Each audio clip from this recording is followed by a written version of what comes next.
Welcome back on Rolling the Bottom. Ty Dillon signs his new ride. Dibenedetto signs his new contract. And SHR Crew Chief acknowledges Stuart Haas Racing's issues in the Cup Series. Hope you all enjoy.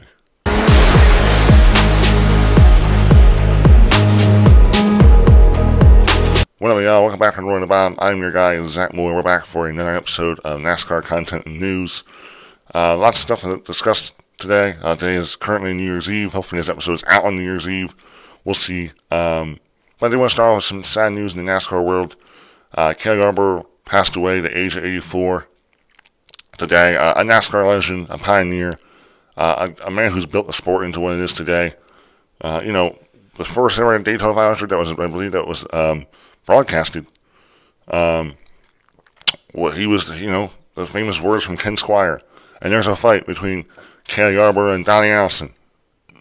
Those are some of the first NASCAR names, the world have heard of, right? He built in the sport, and I'm 19. I mean, I have only watched the sport, pay attention to it for about 10 years, really. So I don't know much, about him. I never watched many races when he was racing, but he was a big-time legend in the sport. So it's a sad day. My thoughts and prayers out to his family. But yeah, first up on the top list, I want to get into Sonoma Raceway has officially started a repaving of their road course. They announced that a month ago. I don't know.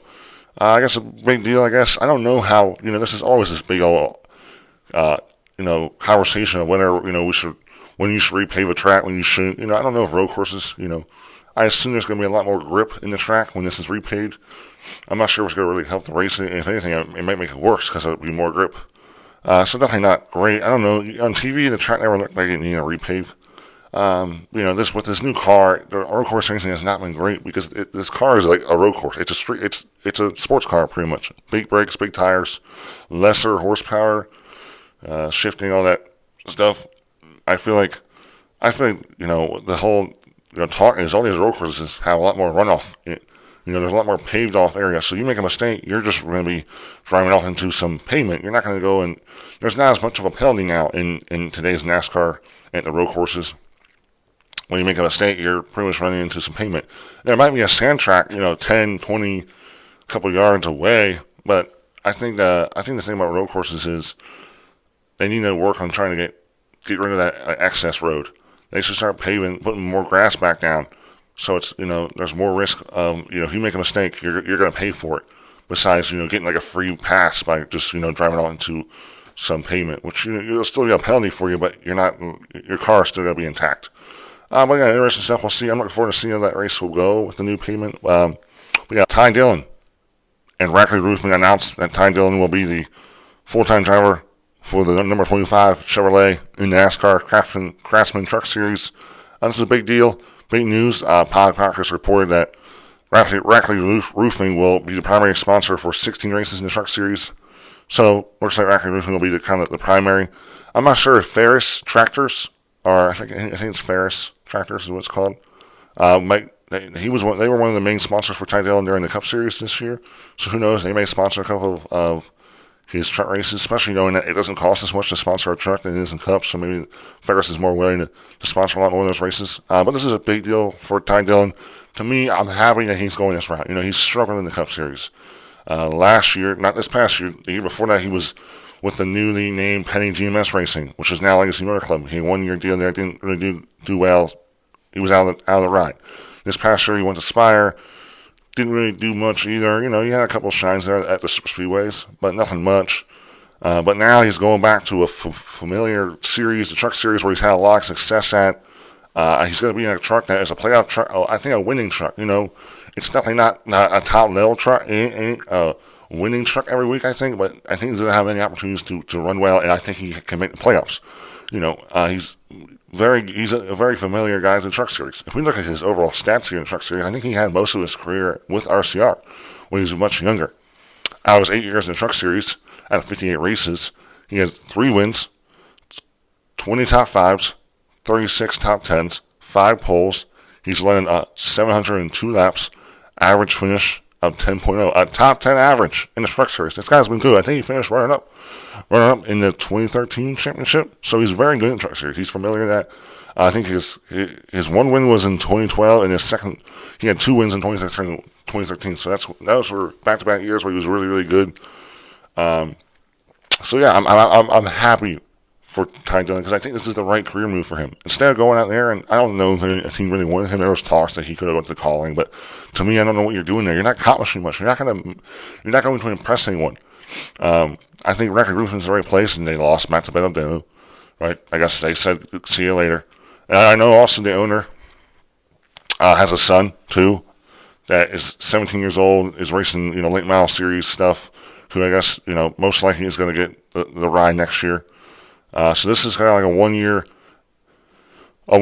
you're kind of like applying, 1 year to show the series in the world that you can win and do well. He's pretty much going to be looking for his next ride, pretty much. I think I have a great opportunity to win. I think he expects to win a race and expects to make the playoffs. So I'm happy. This is a great career move for him. Go back to a lower series in a competitive truck and try to rebuild your career and rebuild. Winning is what you need to do because then that gets eyeballs back on you. Let the whole world know that you can still do this stuff. So I think this is a great career move for Ty Dillon. I'm excited to see how he does. Yeah, Matty D, who was at Rackley Roofing last year. 2 years ago, he won a race for them in their first year at Talladega, and they made the playoffs this year. Well, this is an ongoing thing. It seems like he's having a hard time finding sponsors. It just looks like more and more that he won't be able to find a ride. But a couple of days ago, he tweeted this pen emoji on X. So this makes everyone believe that he could be going somewhere. And there was another tweet from Private Porno. That's a weird name. I don't know why you name your ex account that, but I guess he's a trusted source in the NASCAR world. A lot of that stuff he reports on is true, and he, in his tweet or X, whatever you want to call it, said that AMN Racing is the team I've been hearing. So AMN Racing, the team, Ford team, Hailie Deegan's going to there in the 15 car. Brett Moffitt raced for them in 25. There's the talks. I mean, this is the ride. This is the only thing I've heard about any ride or area that the Matty D could be going to. Now it's funny. So I'm on my way home from the gym, and I'm going to throw on some Sirius XM NASCAR radio. And when I throw it on, I think it was Larry McDonald's and Dan Altrada who were, I guess, filling in for Dave Mooney, excuse me, because he's kind of the main guy for Sirius XM Speedway. Well, they were interviewing Joe Williams, who's going to be the crew chief for Hailie Deegan. Well, they talked to him about a lot of stuff. Well, they asked him if the plan is to have a 2-car team or just have a 1-car team. So this is what he said about that. Listen in. Now, so the whole goal, even last year, we ramped up to be a 2-car team eventually. We just don't want to jump in and just put anybody in there. We want it to benefit, obviously, AM Racing, Ford Performance, Hailie, if we're putting somebody in and not take anything away from it. So we're really being picky.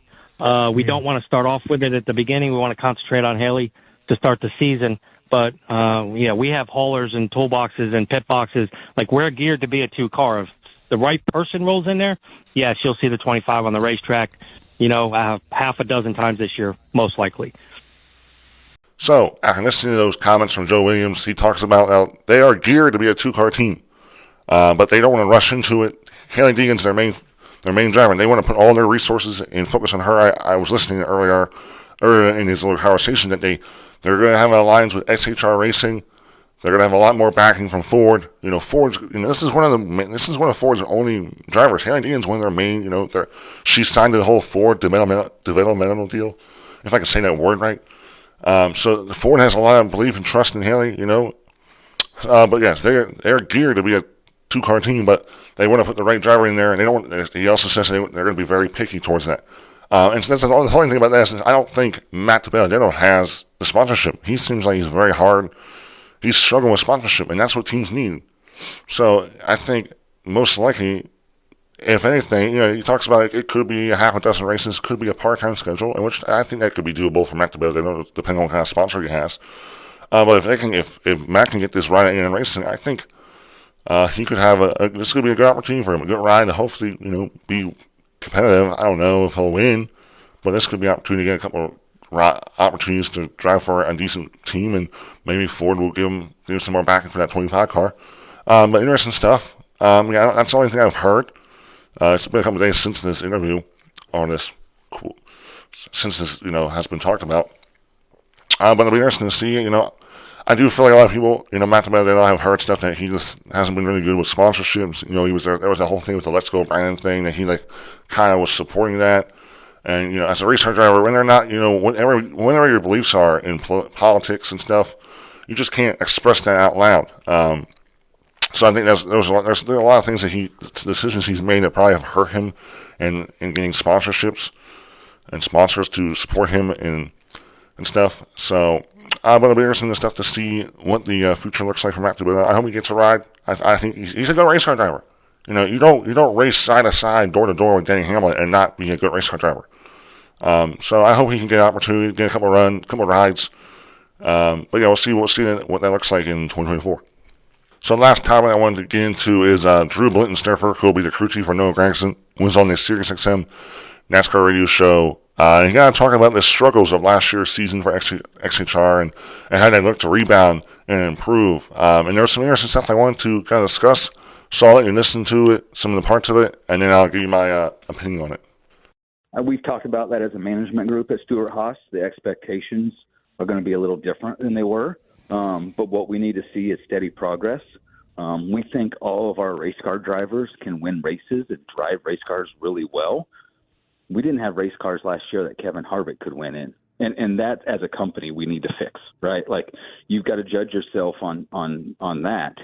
So getting our race cars faster will not only help these young guys, but help the whole company. And you're not going to be able to have veterans forever. You're going to have to go through this cycle of young guys. Hendrick Motorsports did it 4 or 5 years ago, and people looked at them during that time, thought, man, what's going to happen? And all of a sudden, William Byron turned into a superstar, and Chase Elliott's the guy we thought he is, and everything went great. So I think Chase Briscoe and Ryan Preece and Josh Berry are great race car drivers that can win races, and I know Noah Gragson is.